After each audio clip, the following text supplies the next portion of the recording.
আলাইকুম প্রিয় দর্শক, ওয়ার্ল্ড ভিউ 24 এর আন্তর্জাতিক সংবাদে আপনাকে স্বাগতম। আমি সাইদুর রহমান। শুরুতেই জানিয়ে দিব আজকের গুরুত্বপূর্ণ সংবাদ শিরোনাম, এরপর থাকছে বিস্তারিত। দর্শক, জানিয়ে দিব আজকের আপডেট খবর। গাজায় যুদ্ধবিরতি, অবশেষে মুক্ত হলেন তৃতীয় জিম্মি। এরপরে জানবেন পাকিস্তানে রাতভর সংঘর্ষে 18 সেনাসহ নিহত 41। আরও জানবেন পারমাণবিক কেন্দ্রে হামলা হলে যুদ্ধের হুঁশিয়ারি ইরানের। দীর্ঘ 9 মাস পর খুলল গাজার রাফা ক্রসিং। সবশেষে জানিয়ে দিব ট্রাম্প শুল্ক আরোপ করলে আমরাও ব্যবস্থা নিব বলেছেন ট্রুডো। আপনারা শুনছিলেন আজকের সংবাদ শিরোনাম, এবার শুনবেন বিস্তারিত। যদি ভিডিওটি আপনাদের ভালো লাগে তাহলে অবশ্যই লাইক দিন, আপনার মতামত জানাতে কমেন্ট করুন, শেয়ার করুন এবং নতুন আপডেট পেতে চ্যানেলটি সাবস্ক্রাইব করে রাখুন। ধন্যবাদ। কিছুটা বিলম্বের পর তৃতীয় জিম্মিকেও মুক্তি দিল হামাস। গাজায় যুদ্ধবিরতির শর্ত অনুযায়ী প্রথম ধাপে 33 জন জিম্মিকে ছেড়ে দেওয়ার কথা ছিল। সেই শর্ত মোতাবেক কয়েক দফায় জিম্মিদের ছেড়ে দেওয়া হচ্ছে। তারই ধারাবাহিকতায় শনিবার 1 ফেব্রুয়ারি 3 জিম্মিকে ছেড়ে দিল ফিলিস্তিনি সশস্ত্র গোষ্ঠী। ব্রিটিশ বার্তা সংস্থা রয়টার্স এ খবর জানিয়েছে। ইয়ার্ডেন বাইবাস এবং ফরাসি ইসরায়েলি ওফেল কালডেরনকে গাজার দক্ষিণাঞ্চলীয় শহর খান ইউনিসে মানবাধিকার সংস্থা রেড ক্রসের কাছে হস্তান্তর করে হামাস। এরপর তাদেরকে ইসরায়েলে নিয়ে যাওয়া হয়। এর কয়েক ঘণ্টা পর গাজা সিটি সমুদ্র বন্দরে মার্কিন ইসরায়েলি কিপ সিগেলকে ছেড়ে দেওয়া হয়। ইয়ার্ডেন বাইবাস হচ্ছেন 2 কনিষ্ঠতম জিম্মির বাবা। তার ছেলে কাফির বয়স ছিল মাত্র 9 মাস যখন 7 অক্টোবর 2023 সালে হামাসের নেতৃত্বাধীন বন্দুকধারীরা তাদের অপহরণ করে। তার আরেক ছেলে অ্যারিয়েলের বয়স ছিল 4। হামাস 2023 সালের নভেম্বরে দাবি করেছে ওই 2 শিশু ও তাদের মা সিরি ইসরায়েলি বিমান হামলায় নিহত হয়েছেন। এরপর থেকে তাদের বিষয়ে আর কোনো তথ্য পাওয়া যায়নি। তারা সবাই একই সঙ্গে অপহরণের শিকার হয়েছিলেন। শনিবার ছেড়ে দেওয়া জিম্মিদের বিনিময়ে 182 জন ফিলিস্তিনি বন্দীকে ইসরায়েল মুক্তি দেওয়ার কথা রয়েছে বলে জানিয়েছে হামাস।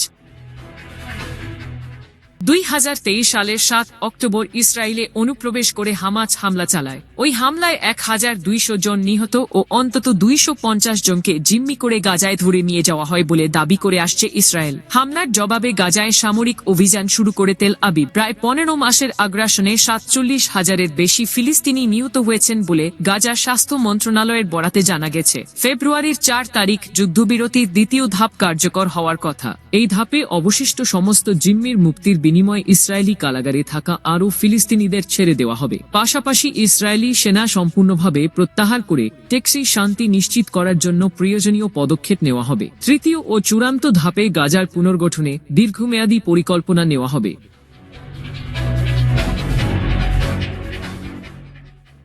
পাকিস্তানের রাতভর সংঘর্ষে 18 জন সেনা সদস্য ও 23 জন সন্ত্রাসী নিহত হয়েছেন বলে জানিয়েছে দেশটির সামরিক বাহিনীর গণমাধ্যম শাখা। শুক্রবার রাতভর দেশটির বেলুচিস্তান রাজ্যের কালাত জেলায় এ সংঘর্ষের ঘটনা ঘটে।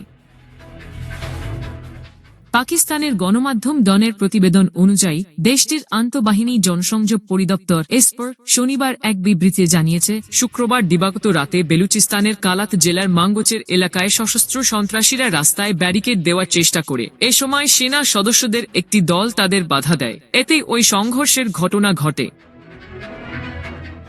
বিবৃতিতে বলা হয়েছে, বৈরী ও শত্রু শক্তির ইন্ধনে চালানো এই কাপুরুষোচিত সন্ত্রাসী হামলার উদ্দেশ্য ছিল বেলুচিস্তানের শান্তিপূর্ণ পরিবেশ বিঘ্নিত করা এবং নিরীহ বেসামরিক নাগরিকদের টার্গেট করা। তবে নিরাপত্তা বাহিনী ও আইন প্রয়োগকারী সংস্থাগুলো দ্রুত প্রতিক্রিয়া দেখিয়ে সন্ত্রাসীদের পরিকল্পনা ব্যর্থ করে দেয় এবং 12 জন সন্ত্রাসীকে নির্মূল করে, যাতে স্থানীয় জনগণের নিরাপত্তা নিশ্চিত হয়। আইএসপিআর আরও জানিয়েছে, অভিযানের সময় 18 জন সাহসী সেনা বীরত্বের সঙ্গে লড়াই করে শহীদ হয়েছেন। একই সঙ্গে নিরাপত্তা বাহিনী এলাকায় সন্ত্রাসী নির্মূল অভিযান চালিয়ে যাচ্ছে এবং এই জঘন্য ও কাপুরুষোচিত হামলার জড়িতদের বিচারের আওতায় আনা হবে। পাকিস্তানের সেনাবাহিনী জানিয়েছে, তারা বেলুচিস্তান সহ পুরো পাকিস্তানে শান্তি, স্থিতিশীলতা ও উন্নয়ন অব্যাহত রাখতে দৃঢ় প্রতিজ্ঞ। সেই সঙ্গে সাহসী সেনাদের এই আত্মত্যাগ তাদের সংকল্পকে আরও শক্তিশালী করবে বলেও উল্লেখ করা হয়েছে।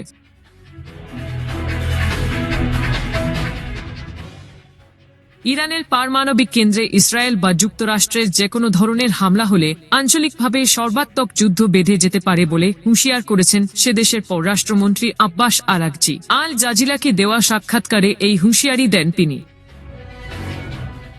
কাতার সফরকালে আল জাজিরা আরাবিককে সাক্ষাৎকারটি দেন আরাগচি। তিনি বলেন, ইরানের পারমাণবিক কেন্দ্রে হামলা চালানোটা যুক্তরাষ্ট্রের জন্য ঐতিহাসিক একটি ভুল হবে। আরাগচি আরও বলেন, যেকোনো হামলার জবাব তাৎক্ষণিক ও চূড়ান্তভাবে দেওয়া হবে। এর মধ্য দিয়ে অঞ্চলটিতে সর্বাত্মক যুদ্ধ বেঁধে যাবে বলেও হুঁশিয়ার করেন আরাগচি।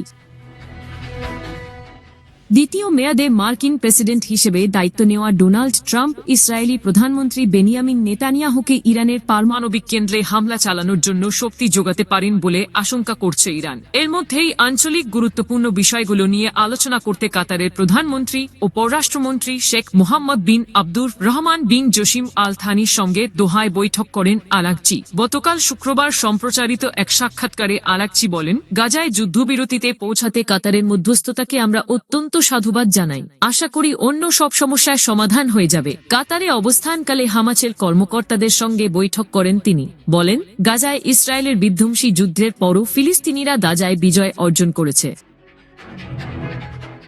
2023 সালের 7 অক্টোবর ফিলিস্তিনের স্বাধীনতাকামী সশস্ত্র সংগঠন হামাস ইসরায়েলে হামলা চালায়। এতে কমপক্ষে 1139 জন নিহত হয় এবং 2 শতাধিক মানুষকে জিম্মি করা হয়। জবাবে একই দিন থেকে গাজা উপত্যকায় হামলা শুরু করে ইসরায়েল। হামলায় এই পর্যন্ত 47,400-র বেশি মানুষ নিহত হয়েছে। 15 মাসের বেশি সময়ের যুদ্ধে গাজা উপত্যকা অনেকটাই ধ্বংসস্তূপে পরিণত হয়েছে। গাজার 23 লাখ বাসিন্দার একটা বড় অংশ বাস্তুচ্যুত হয়েছে।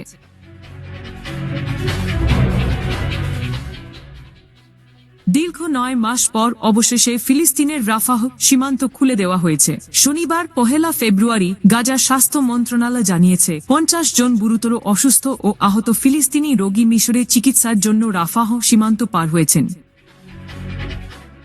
মিশরের টেলিভিশন ফুটেজে দেখা যায় একটি ফিলিস্তিনি রেড ক্রস অ্যাম্বুলেন্স সীমান্ত গেটের সামনে এসে থামে। এরপর কয়েকটি আহত শিশুকে স্ট্রেচারে করে বের করা হয়। পরে অ্যাম্বুলেন্সটি মিশরে চলে যায়।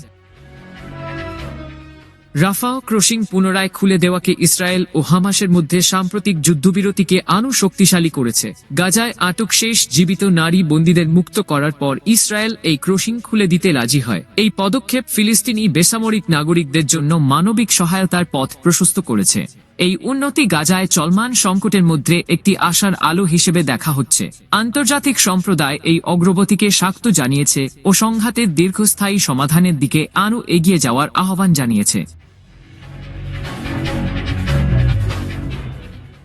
কানাডার প্রধানমন্ত্রী জাস্টিন ট্রুডো ডোনাল্ড ট্রাম্প প্রশাসনের শুল্ক আরোপের বিরুদ্ধে জোরালো যুক্তিসঙ্গত পদক্ষেপ গ্রহণের হুঁশিয়ারি দিয়েছেন। তিনি বলেন, আসন্ন দিন ও সপ্তাহগুলোতে কানাডাকে কঠিন সময়ের মুখোমুখি হতে হবে, তবে ফেডারেল সরকার সব সিদ্ধান্ত নাগরিকদের কথা ভেবেই নেবে। 1 ফেব্রুয়ারি থেকে কানাডার পণ্য যুক্তরাষ্ট্রে প্রবেশের ক্ষেত্রে 25% শুল্ক আরোপ করা হয়েছে। তেলের ক্ষেত্রে এই শুল্ক 10% নির্ধারণ করা হয়েছে, যা 18 ফেব্রুয়ারি থেকে কার্যকর হবে। ট্রাম্প প্রশাসন চীন, কানাডা ও মেক্সিকোর পণ্যের ওপর এই শুল্ক আরোপের সিদ্ধান্ত নিয়েছে। ট্রাম্প 3টি কারণ উল্লেখ করে এই শুল্ক আরোপের সিদ্ধান্ত নিয়েছেন। প্রথমত, ওইসব দেশের মানুষ যুক্তরাষ্ট্রে অনেক বেশি সংখ্যায় প্রবেশ করেন। দ্বিতীয়ত, মাদক ও ফেন্টানাইল যুক্তরাষ্ট্রে আসে। তৃতীয়ত, যুক্তরাষ্ট্র কানাডা ও মেক্সিকোকে বিশাল পরিমাণ ভর্তুকি দিচ্ছে। ওয়াশিংটনের শুল্ক আরোপের পর অটোয়া ও মেক্সিকো সিটি পাল্টা শুল্ক আরোপের পরিকল্পনা করছে, যা উভয় পক্ষের বাণিজ্যে নেতিবাচক প্রভাব ফেলতে পারে। বিশেষজ্ঞরা সতর্ক করেছেন, এই পদক্ষেপ বিশ্বজুড়ে ব্যবসা বাণিজ্যে চরম বিশৃঙ্খলা সৃষ্টি করতে পারে।